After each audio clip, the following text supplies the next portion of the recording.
No te queda ni un euro. Tras el divorcio, mi suegra bloqueó todas las tarjetas a mi nombre. Yo, con calma, me preguntaban por qué no me había ido antes, por qué aguanté hasta el punto de perderme a mí misma. Yo solo sonreía, porque hay heridas que no sangran, pero que erosionan el alma poco a poco.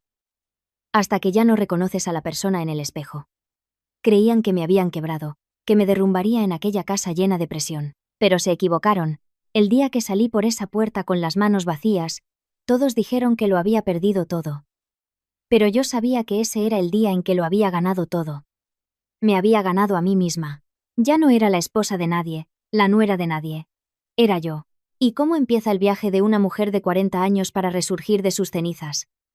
Acompáñame en este camino. El sonido de algo golpeando con fuerza la superficie de cristal de la mesa me sobresaltó, como si alguien me hubiera sacado de un sueño que había durado años. 3 tarjetas bancarias giraron un par de veces, chocando entre sí, antes de quedar inmóviles, frías y desafiantes como mi destino en ese momento.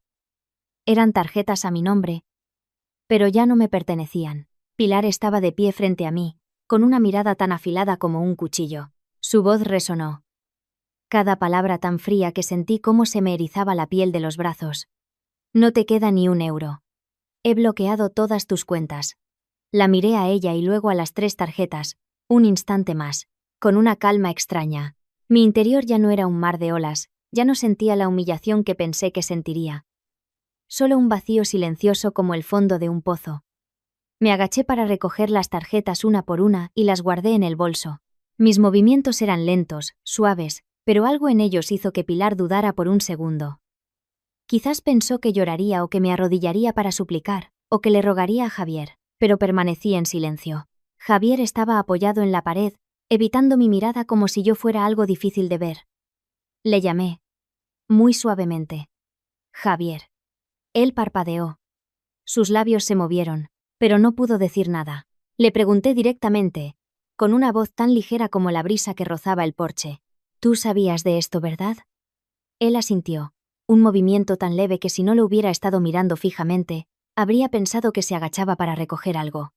Un asentimiento que me oprimió el pecho, no por sorpresa, sino porque confirmaba lo que llevaba tiempo presintiendo. Lo había perdido mucho antes de que este matrimonio se rompiera. Pilar se cruzó de brazos y se acercó un paso más. El tacón de sus zapatos golpeó el suelo de gres con un sonido seco, escalofriante. «Ya no eres de esta familia.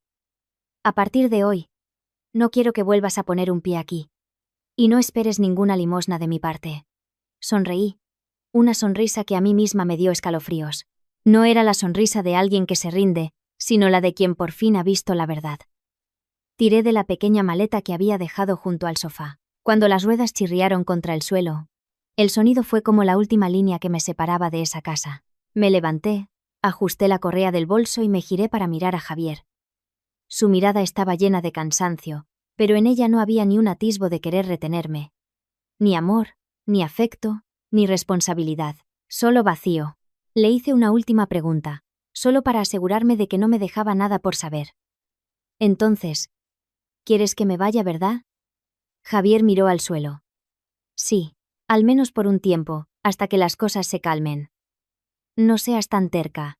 Solté una risa sin sonido, que se quedó atrapada en mi garganta, rozando el punto más alto de la decepción antes de romperse en pedazos afilados. Me di la vuelta, pero justo cuando ponía la mano en el pomo de la puerta, Pilar volvió a hablar, con voz triunfante. Recuerda bien el día de hoy, para que en el futuro no se te olvide quién manda en esta casa.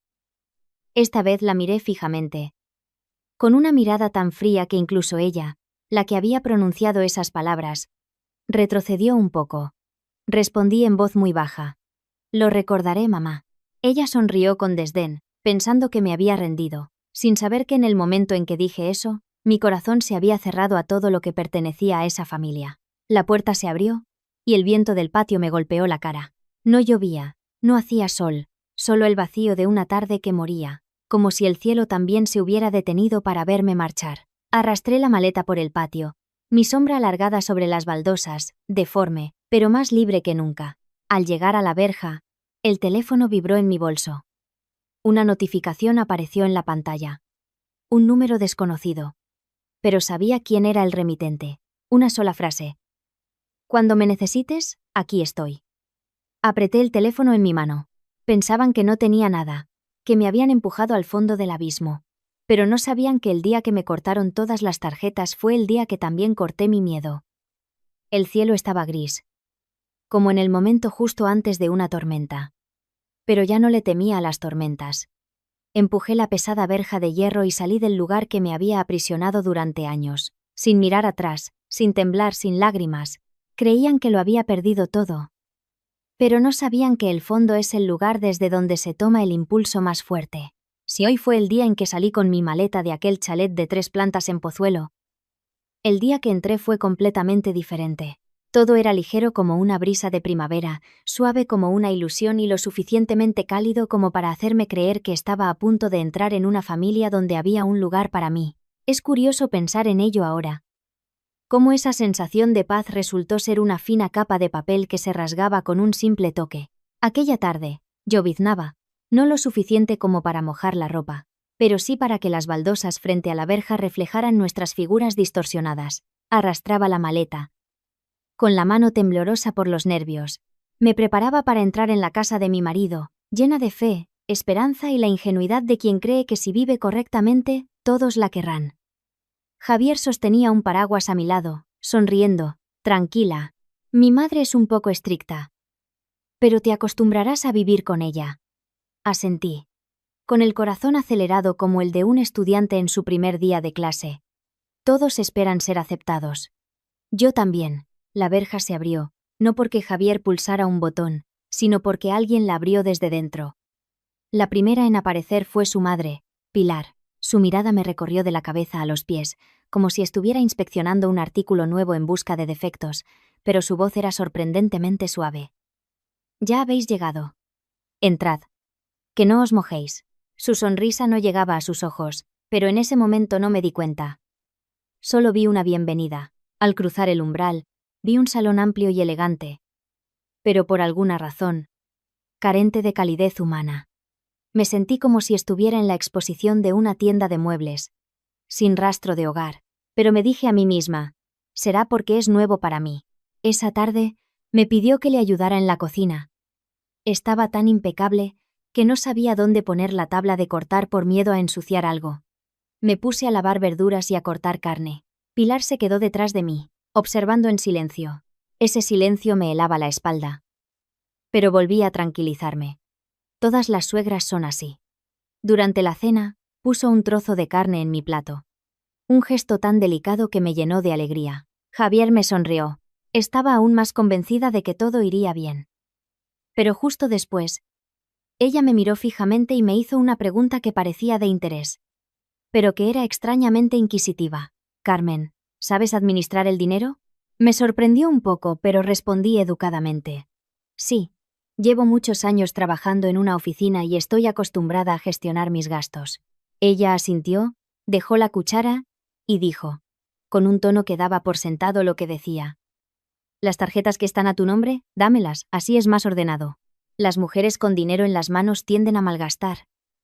Me quedé paralizada por un momento. Hablaba con tanta naturalidad, como si fuera una regla inmutable desde siempre.